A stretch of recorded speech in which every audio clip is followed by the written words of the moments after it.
Muhammad says the woman cannot say no at any time, even if the husband and wife are riding a camel. This is an Osho video you won't find anywhere else on the internet.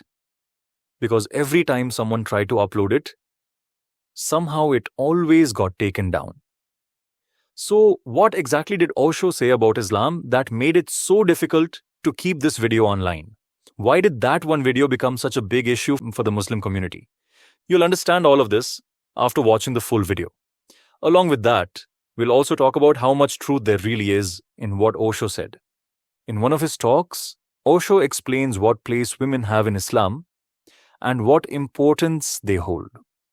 He says that in Islam, there's only one path for a woman to enter paradise. For that, no other quality or virtue is required. Just one thing. She must fully satisfy her husband physically. According to Osho, Muhammad said that a wife can never say no to her husband. Whenever he desires, the wife must always be ready. Otherwise, it'll be considered a sin. He even said that if a husband and wife are sitting on the back of a camel and the husband wants sex right there, the wife should not refuse. Osho points out that such teachings were presented to the world as messages from God. But in reality, this mindset reduces women to mere objects of pleasure. It clearly reflects a male-dominated mentality. He further notes that Muhammad himself had 9 wives. But no one ever questioned the fact that when the world has roughly the same number of men and women, if one man marries 9 women, that means 8 men are left without wives. And such men, in their sexual frustration, may turn to other means, making homosexuality almost an inevitability. Osho argues that many Muslim countries treat homosexuality as a crime, even punishable by death. But the root cause is the allowance for multiple wives. Such a system is neither scientific nor natural. Osho expressed surprise that in the past 1,400 years, no Muslim scholar has openly questioned this contradiction.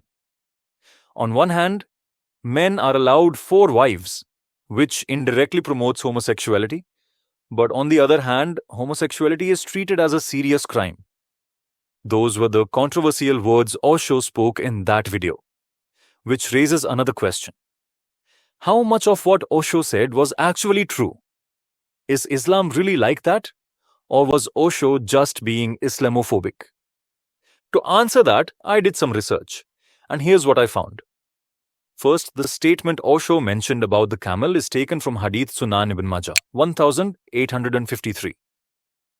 In it, Muhammad says that no woman can truly fulfill her duty to God until she fulfills her duty to her husband. If the husband asks for sex, she must never refuse, even if she is sitting on the back of a camel. So yes, Osho's camel example was correct. I also came across some verses from the Quran that you may find hard to believe. Surah An-Nisa 434 says that if a wife disobeys, a husband is allowed to beat her. That directly permits domestic violence, which is completely illegal in many countries. Surah An-Nisa 424 allows sex with married women captured in war. In other words, women, wives, mothers, sisters, daughters are treated as spoils of war, not human beings. Surah Al-Baqarah 2:82 states that when it comes to testimony, you need either 2 men or 1 man and 2 women, which clearly means that 1 man's testimony equals 2 women's, making women half as credible as men. These are just a few of the key verses about women in the Quran. And when you turn to Hadith, there are even more.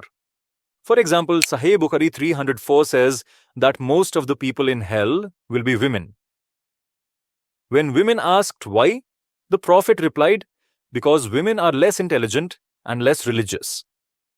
When asked how, he said, because their testimony is worth half of a man's, and during menstruation they cannot pray or fast. That hadith directly implies that women have half the intelligence of men. If a woman is watching this, she really only has 2 options. Either accept that she has half a mind, or reject these verses altogether. This raises some deeper questions we should all think about. When you're born, is it in your control whether you're male or female? Of course not. God decides that.